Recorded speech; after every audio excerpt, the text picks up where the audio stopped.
Welcome back, everyone, to another deep dive. Mhm. Today, we're exploring something pretty unique, Oh, yeah. the symbolism of the tarot, Okay. but not in the way you might usually think about it, you know? Yeah, I'm intrigued. Tell me more. We're using this book from 1913 called The Symbolism of the Tarot by P.D. Ouspensky. Hmm. And trust me, this is not your typical tarot guidebook. Ouspensky. Now, there's a name I haven't heard in a while. He was a fascinating figure, Right. a philosopher and esotericist who really believed the tarot was much more than just, fortune telling. Yeah. He saw it as like a key To what? to unlocking these profound secrets about human consciousness and how we connect to the universe. Okay, I'm hooked already. But before we go too deep, can we do a quick recap of, the basics of the tarot structure? You sure? Just for anyone listening who might not be familiar. Absolutely. So the tarot has 78 cards in total. Right. We have the 56 minor arcana cards, which are divided into 4 suits: scepters, cups, swords, and pentacles. And you can think of those as representing, those everyday experiences and challenges of life, the stuff we deal with all the time. Right, right. And then we have, like, the stars of the show. Exactly. The 22 major arcana cards, right? Yes. Each with its own symbolism and archetypal energy. Exactly. And Ouspensky believed that if you look at these major arcana cards in pairs, which is what he does in the book, Okay. it can reveal even deeper layers of meaning, almost like a secret code embedded within the images. Okay, I'm ready to decode. Yeah. Now, Ouspensky connects the tarot to some pretty complex systems, right? Yeah. The Kabbalah, alchemy, even magic. What did he mean by all of that? Well, he was drawing on these ancient systems, not in a literal sense, Okay. but more as symbolic languages. He believed they were all pointing towards the same underlying truths about, the nature of reality and what it means to be human. So instead of thinking about, like, magic spells or turning lead into gold, we should think about these systems as frameworks for understanding ourselves and the universe. Precisely. And Ouspensky really believed that the tarot, with all of its rich symbolism and archetypes, was an incredibly powerful tool for that kind of exploration. I am so ready to dive in. Let's start with maybe one of the most intriguing pairs to me, the Magician and the Fool. Oh, good one. This is where things get really interesting. Yeah. Ouspensky saw these 2 cards as kind of 2 sides of the same coin. Okay. The Magician, card number 1, it embodies the potential of human consciousness when it's, fully awakened Right. and in control. And he's got the 4 symbols of the Magician, Yeah. right? The scepter, cup, sword, and pentacle. What do those represent? Those are like the tools of creation. They represent the 4 elements, the 4 suits of the minor arcana, and also, on a deeper level, different aspects of our consciousness. Right, yeah. And the Magician knows how to use them.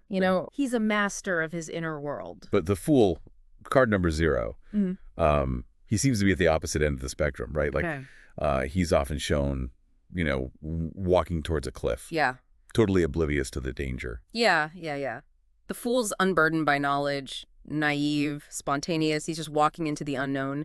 But here's the thing. What's that? The Fool also carries those 4 symbols, the tools of creation. So is the Fool like the Magician's shadow self? You can definitely see it that way. Okay. The Fool represents the potential for, great wisdom and great folly, Yeah. He reminds us that we all start on this journey with the tools we need, but it's up to us to learn how to use them wisely. So it's like we have a choice. We can be the Magician, consciously creating our reality, or we can be the Fool, stumbling blindly through life. Exactly. Wow. Powerful stuff. Ouspensky believed that the tarot was meant to be like a guide, a map for this, this journey of self-discovery. I can see that now.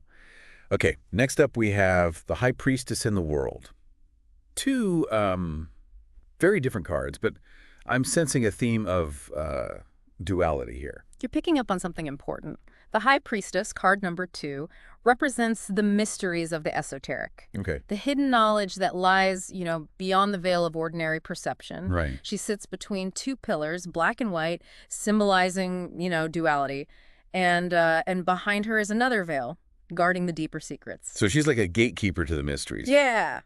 But how do we access this hall of wisdom she seems to guard? Ouspensky believed it was through inner work, through developing our, intuition and our ability to understand Symbolism. Notice she's holding a book, the Book of Knowledge. Right. But it's up to us to learn how to read it. And the World, card 21, it sort of completes the picture, right? Yes. It's like the culmination of the journey, the dancer within the circle, surrounded by the four elements. Yes. But you mentioned earlier that Ouspensky saw something more in this card. He did.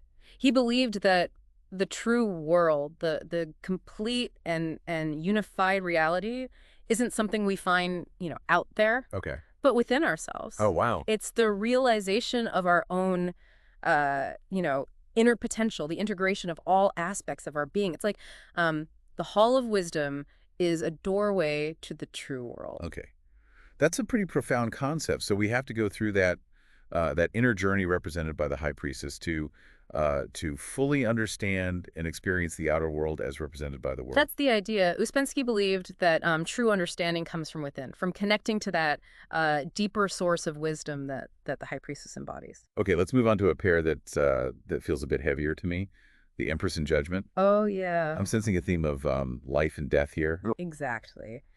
The Empress, card number 3, is all about the abundance and fertility of nature. She's surrounded by flowers, a symbol of growth and blossoming.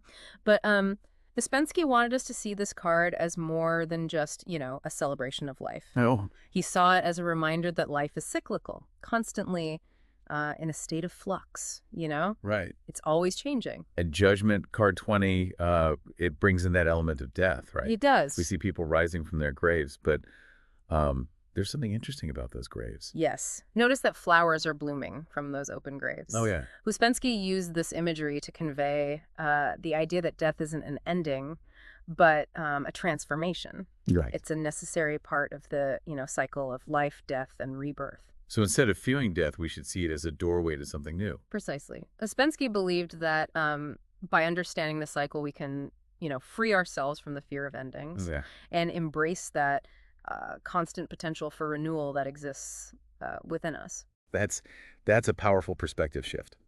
Hey, next up we have the Emperor and the Sun. All right. Now, the Emperor, he feels like a figure of authority, someone in control. He is. The Emperor, card number 4, embodies the principle of structure, order, and the great law that, governs the universe. He's often associated with the Kabbalah. Okay. That ancient system of Jewish mysticism that explores the hidden structure of reality. I'm not super familiar with the Kabbalah. Oh, okay. It's a complex system, but in essence, it's a way of understanding the relationship between the divine and the material world. It uses a system of symbols and numbers to map out the different levels of creation. Right. And Ouspensky saw the tarot as aligning with these principles. So the Emperor represents that underlying order, like the blueprint of the universe, as it were. Yes. And notice he's holding a scepter with a triangle at the top. Okay, yeah. The triangle, it represents the emergence of a new creation out of the principle of 4. The 4 elements, the 4 suits of the Minor Arcana, the 4 letters of the Tetragrammaton, which is the sacred name of God in the Kabbalah. Wow, there's so much depth to these symbols. I know, right? That's what makes the tarot so fascinating. It's like a bottomless well of meaning. Okay, so how does the Sun, card 19, fit into all of this? The Sun embodies the pure creative power of the Logos, the divine spark that brings everything into being. Okay. It's the light and energy that nourishes all life. Ouspensky saw the Sun as a direct expression of the Emperor's power. Okay. The energy that that animates the structure, the force that brings the blueprint to life. It's like the Emperor is the architect and the Sun is the builder. Ooh, I like that. That's a beautiful analogy. Thanks. And it reminds us that even the most intricate structures, the most complex systems, they all ultimately originate from a single source of creative energy. Yeah, it's humbling, isn't it? It is. Okay, ready for the next pair? We have the Chariot and the Moon. Okay. 2 very different images, but I'm sensing a theme of illusion versus reality here. You're on the right track. The Chariot, card number 5, often symbolizes victory, but Ouspensky cautions us against mistaking, outer conquest for true inner mastery. Look closely at the image. The charioteer, he seems to be in control, but his chariot is being pulled by two sphinxes, one black and one white. That duality again. Yeah. And there are those precarious towers in the background, almost like they're about to crumble. It doesn't exactly scream victory to me. I know, right? Ouspensky saw this card as a warning. Warning against mistaking external achievements for true initiation. He believed the real chariot, the real battleground, is within our own consciousness. And the moon, card 18, adds another layer to this, right? It does. It represents the realm of dreams, Yes. illusions, and the subconscious. Yes. The moon is a card of shadows and uncertainty. We see a path winding between two towers, a wolf and a dog howling at the moon. It's a landscape of the unseen, the unknown. Yeah, it's like the chariot might think he's won, but he's actually trapped in a maze of his own illusion. Precisely. Ouspensky warns us about the dangers of getting lost in, the astral realm, the world of appearances, without proper guidance. He believed that true knowledge comes from, facing our shadows, from understanding those hidden forces that shape our perceptions. So both the chariot and the moon are urging us to be wary of like superficial victories and easy answers. They are. They remind us that true understanding requires a deeper dive, Yeah. a willingness to confront the unknown within ourselves. And that brings us to our next pair, the Lovers and the Star. Welcome back to our deep dive into the symbolism of the tarot. We were just talking about the chariot and the moon and those warnings about the dangers of illusion, Right. and getting lost in the superficial. Exactly. But it feels like we're about to shift gears a little with this next pair, Okay. the Lovers and the Star. Yes. What kind of energy are we stepping into here? This pair, it offers a sense of hope and guidance.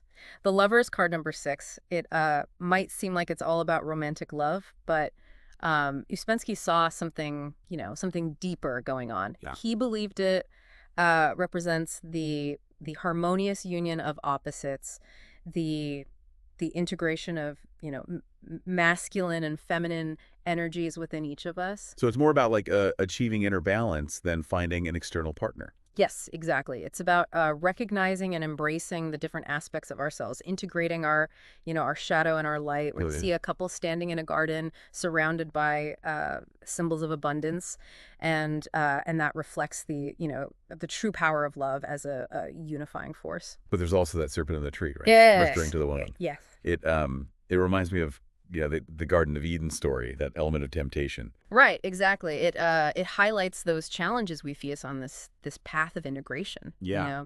Even when we experience harmony, there's always the potential for distraction, for losing sight of that unity. Right. And that's where the Star, card 17, comes in. Precisely. The star represents hope, inspiration, and the true light of knowledge. Ouspensky saw it as a symbol of the astral world, but not the deceptive realm of the moon. Right. This is the astral light of true insight and guidance, illuminating the path forward. So the Lovers represent that inner harmony we seek. Yeah. And the Star is the guiding light that helps us get there. Exactly. It feels like a much needed reminder after the challenges presented by the chariot and the moon. Absolutely. Even when we stumble or get lost in the shadows, that guiding light is always available to us. We just have to remember to look up and seek it out. Okay, let's move on to a pair that sounds pretty intense, the Hierophant and the Tower. What's Ouspensky's take on these two? This pair, it challenges us to question our assumptions about authority. Okay. And the structures we build in our lives. Right. The Hierophant, card number 5, is often associated with tradition, organized religion, and the figure of the wise teacher. But it sounds like Ouspensky might be turning that traditional interpretation on its head. He is. Look at the image. The Hierophant, he sits on a throne holding a cross with 2 kneeling initiates before him. He appears to be a figure of authority, but Ouspensky suggests he's actually urging those initiates to, to seek the truth within themselves, not blindly follow external doctrines. So it's a critique of like dogma and blind faith. Yes. A reminder that true authority comes from within. Exactly. He's warning against mistaking the outward symbols of spirituality, for the true inner essence. He's saying the real temple. It isn't a physical building. It's something we cultivate within ourselves. And the tower, card 16, seems to echo that warning. It does. In a very dramatic way. Yeah. Yes. It depicts a tower being struck by lightning, people falling from its heights. What's going on here? The tower represents the shattering of illusions. Okay. The destruction of structures that are no longer serving us. Ouspensky suggests that this tower was built by, the followers of the Hierophant. Right. Those who forgot his true message. Right. And became attached to, the external forms. So it's like they built this tower of dogma and false beliefs, and the tower represents the inevitable collapse of that structure. Yes. It's a powerful image of, the consequences of clinging to outdated beliefs and external authority. Exactly. Ouspensky reminds us that the journey of self-discovery requires us to be willing to let go of, anything that's holding us back. Yeah. Even beliefs that we once held sacred. It's a powerful reminder that true growth often comes from, upheaval and disruption. Yes. Okay, we're down to our last 2 pairs. What's next? Let's delve into the intriguing juxtaposition of strength and the devil. Okay, strength, card number 8. It makes me think of, overcoming obstacles, of willpower and resilience. Mm-hmm. Is that what Ouspensky saw in this card? He saw those qualities, but he emphasized a different kind of strength. Look at the image. Good. We see a woman gently closing the mouth of a lion, not through force, but through calm confidence. Right. And a deep understanding of, the creature's nature. She's wearing a lemniscate, the infinity symbol above her head.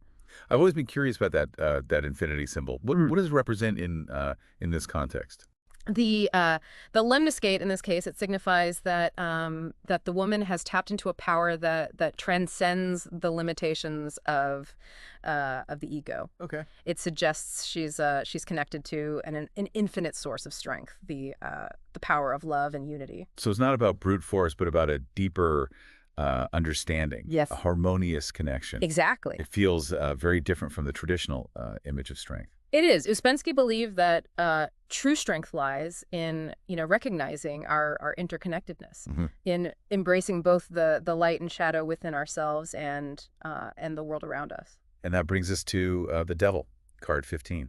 This is, one of the most, I think, misunderstood cards in the tarot. It is. What's Ouspensky's take on this shadowy figure? The devil in this interpretation represents the shadow side of human nature. Yep. Those tendencies towards separation, fear, and self-serving desires. Right. We see a man and a woman chained to a black cube, mirroring the couple from the lovers. But now they have horns and tails, and they seem trapped in misery. It's like they've fallen from the grace of the lovers and become enslaved by their lower impulses. That's a great way to put it.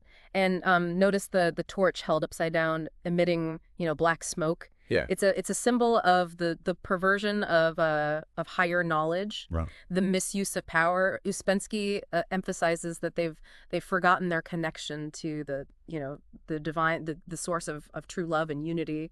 So the devil isn't some external force tempting us. No. It's more about like our own inner demons. Exactly. The choices we make that lead us away from love and into separation. Yes. And Ouspensky even says, I am the evil, which might say is the cause of all evil, which they invented as an excuse for all the evil they do. Wow. It's a powerful indictment of, our tendency to project our shadow onto others, refusing to take responsibility for our own choices. That's a heavy truth to confront. It is. But it also feels empowering. Right. If we're creating our own, chains, then we also have the power to break free.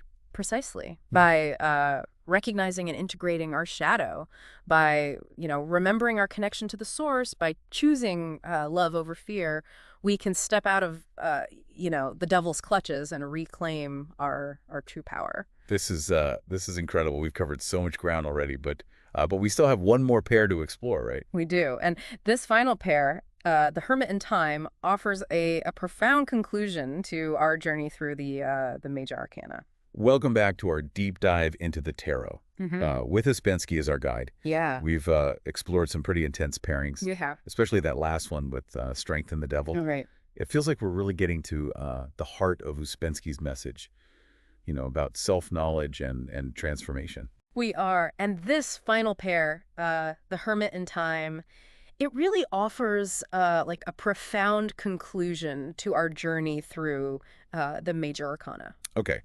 I'm ready for this final revelation. Let's start with the Hermit, card number 9.